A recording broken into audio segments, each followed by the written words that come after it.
ici avec mon beau chapeau Toucan Collection Magique de New York, la nouvelle Spring Fashion. On va répondre à des questions mystérieuses.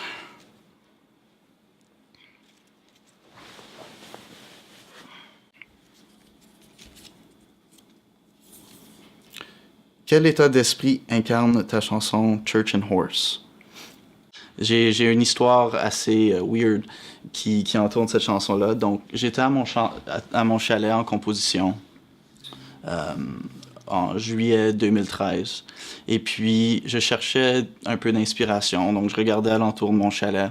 Et puis, un livre que j'ai trouvé, c'était comme un livre vert en matériel qui sentait les boulamites. J'ai trouvé une biographie d'un peintre qui s'appelle Alex Colville. Et il y avait aussi une de ses peintures qui accompagnait la description. Et puis, c'était la peinture Church and Horse. Et pour une raison ou une autre, j'ai eu comme un sentiment très viscéral en regardant cette peinture-là. Et j'ai décidé d'écrire la chanson. Fast forward 6 mois plus tard, j'étais en train de faire de la recherche pour le artwork pour mon album. Et puis, je voulais inclure cette peinture-là. Donc, j'ai décidé de faire plus de recherches sur Alex Colville pour le contacter, pour demander la permission d'utiliser son œuvre. Et puis, j'ai réalisé qu'il était mort récemment. Et non seulement récemment, mais le 16 juillet 2013, pendant que j'étais en train d'écrire cette chanson à mon chalet.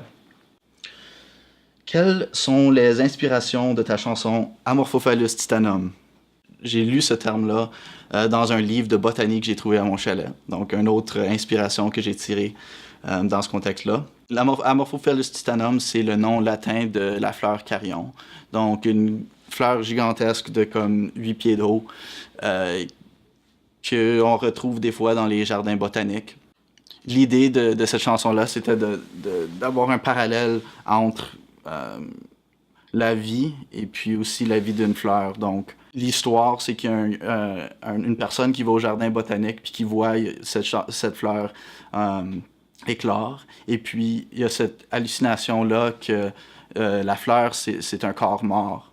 Et non seulement comme une fleur carillon qui sent le corps mort.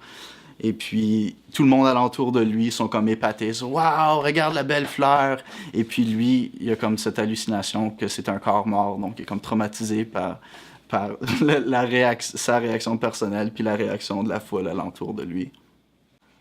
Et puis, finalement, la dernière question. C'est quoi le message que tu as voulu transmettre avec ton album « Sans l'abri d'un camp » ? Une des choses que je voulais faire, ou que je voulais faire ressentir, c'était comme ce sentiment de beauté sale. C'est quelque chose que j'aime beaucoup dans la musique. La musique qui est très, très belle, mais pour une raison ou une autre, il y a quelque chose d'un peu croche. Que ce soit des instruments qui sont un peu out of tune ou des rythmes qui s'alignent pas, mais qui forment une sorte de magie dans ce moment-là. Et puis, c'est ça pour les questions.